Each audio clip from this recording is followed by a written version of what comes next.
Hello everyone, my name is Faris Ahsan and I am student in the International Trade and E-Commerce class taught by Mr. Okin Purba. Have you ever looked at the tag on your shirt, the phone in your hand, or the coffee you're drinking? Chances are it's from another country. We live in a world built by international trade, but how does a product actually get from a factory in Vietnam to your doorstep in Ohio? This process has been revolutionized by e-commerce. Today, we're exploring the why, the how, and the rules of international trade in the digital age based on insights from Krugman, Papa and Elliott, and the International Chamber of Commerce. So, why bother trading at all? According to economists like Paul Krugman, the most important answer is simple: gains from trade. Countries aren't competitors in the same way. Companies are they more like partners, engaging in a mutually beneficial exchange. These benefits comes from two main sources. First, comparative advantage. This 19th century idea from David Ricardo is still powerful.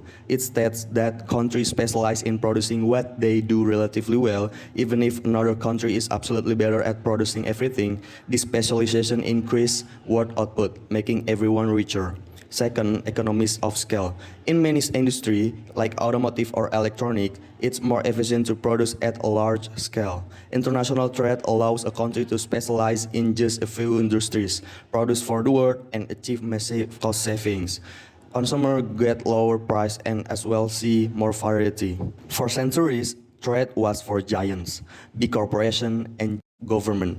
But the internet changed everything. Krugman noted that telecommunications enable service outsourcing, and the same technology has supercharged the trade of goods. This is where e-commerce comes in. But as David Papa and Lorna Elliott describe in their book, the internet also creates chaos, a frenzy of untrained intermediaries. Suddenly, anyone with a website could claim to be a global supplier.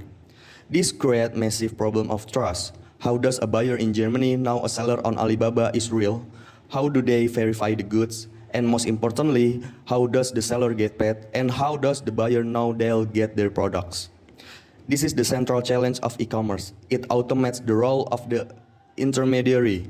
E-commerce platforms are the new successful intermediaries. They solve the problem of trust, not with facts and bank comfort letters, which Papa notes are flawed, but with user ratings, verification system, and secure payment platforms. Before modern e-commerce, the trust problem was solved with complex financial instruments.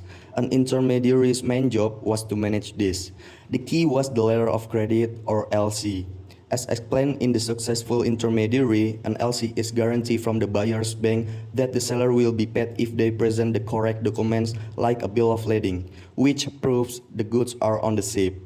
Today, e-commerce platforms have built their own, simpler version of this.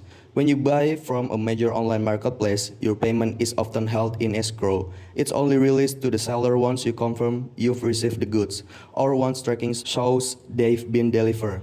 It's the same principle as a letter of credit, just digitized and democratized.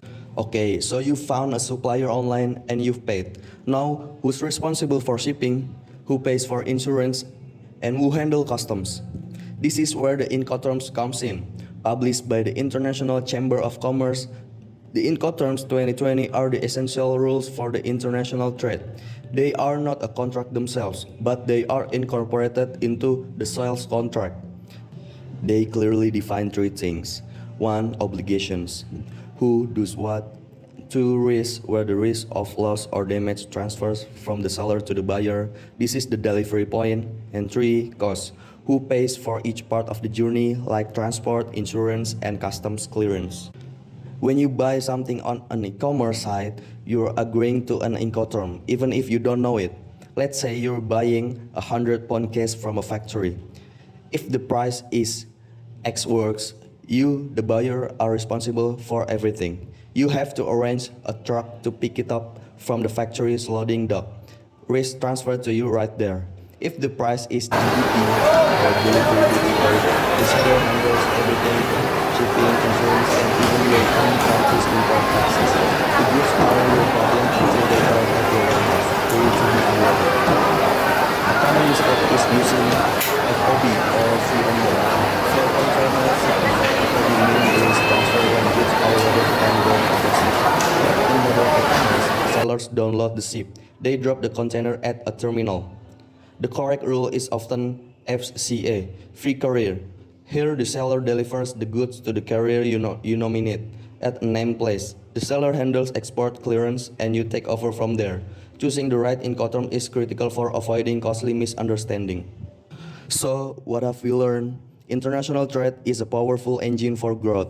Built on the foundation of comparative advantage and economies of scale, e-commerce and the internet have acted as the great intermediaries, democratizing trade but creating new challenges of trust.